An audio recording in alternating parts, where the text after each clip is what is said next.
Il processo è fissato per il 14 marzo prossimo davanti ai giudici della seconda sezione penale del Tribunale di Agrigento. Sul banco degli imputati Vito Augello, 73 anni, ex presidente della Banca di Credito Cooperativo San Francesco di Canicattì, una figura eccellente nel panorama dell'economia e dell'imprenditoria canicattinese e siciliana, già coinvolto ma prosciolto nella mega inchiesta Alta Mafia.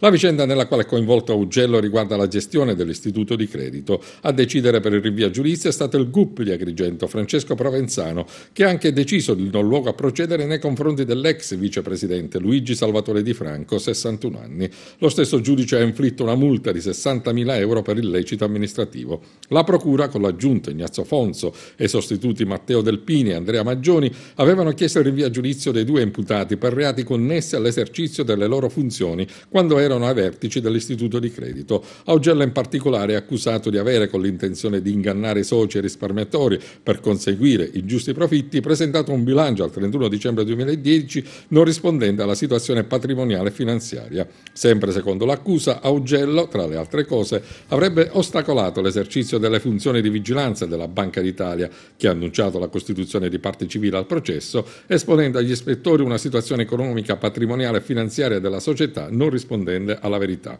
Nei confronti di Di Franco è anche caduta l'accusa relativa alla vendita di prodotti assicurativi per conto di una società esterna alla banca e nella quale avevano interesse un nipote dello stesso Di Franco e la figlia di Vito Augello.